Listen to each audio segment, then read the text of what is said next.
Hello friends, welcome back to అమ్మమ్మ special channel. ఈరోజు నేను ఈ వీడియోలో కిడ్స్ లంచ్ బాక్స్లోకి ఒక హెల్దీ రైస్ ఐటమ్ చేసి చూపిస్తున్నానండి. చాలా ఈజీగా చేసుకోవచ్చు. ఇంట్లో కూరగాయలు ఏమి లేకపోయినా సరే ఇలా సింపుల్గా టేస్టీగా చేసుకోవచ్చు. ఈ వీడియో చూసి తప్పకుండా ఈ విధంగా ట్రై చేయండి. ఇప్పుడు తయారు చేసే విధానం చూద్దాము.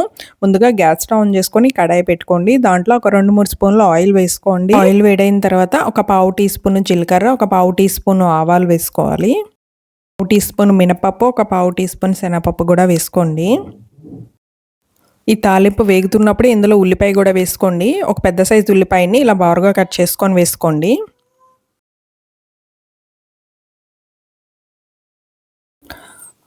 ఉల్లిపాయని కొద్దిగా వేగనివ్వండి.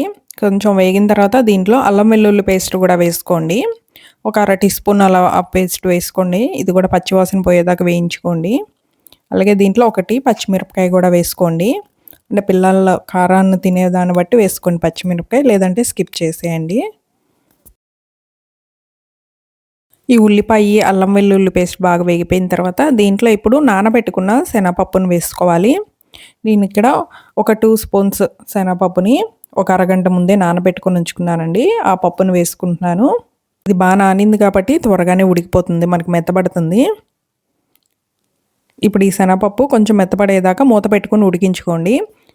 మాడుతుందని ఏమైనా డౌట్ ఉంటే ఒక 2 స్పూన్స్ అలా వాటర్ వేసుకోండి. ఎక్కువేం అవసరం లేదు. ఒక 2 స్పూన్లు వాటర్ అలా వేసుకొని మూత పెట్టేసుకుంటే మనకి శనగపప్పు అనేది త్వరగా ఉడికిపోతుంది, అంటే మెత్తపడుతుంది.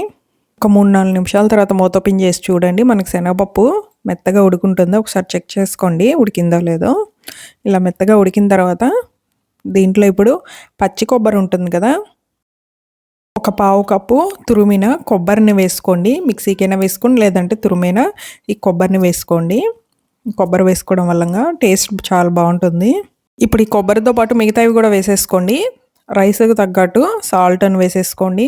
అలాగే ఒక పావు టీ స్పూను పసుపు వేసుకోండి. కారం మీ టేస్ట్కి తగ్గట్టు, పిల్లలు ఎలా అయితే తింటారో దానికి తగ్గట్టు చూసుకొని కారాన్ని వేసుకోండి.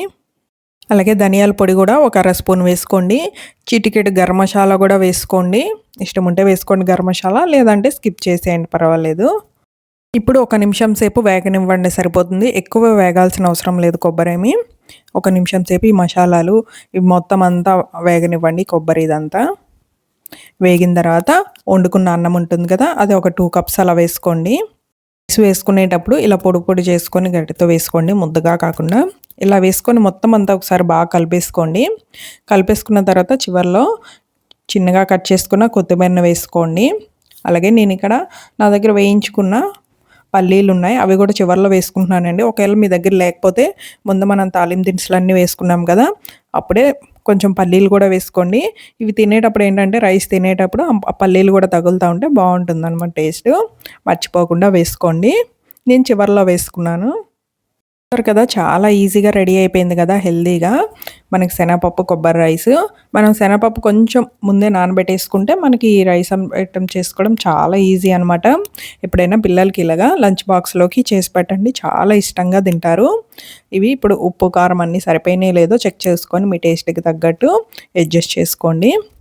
ఈ వీడియో కనుక మీకు నచ్చినట్టయితే తప్పకుండా ఈ విధంగా ట్రై చేసి ఎలా వచ్చిందనేది నాకు కమెంట్ చేయండి. నచ్చినట్టయితే కనుక లైక్ చేయండి. నా ఛానల్ని సబ్స్క్రైబ్ చేసుకోకపోతే సబ్స్క్రైబ్ చేసుకోండి. బాయ్.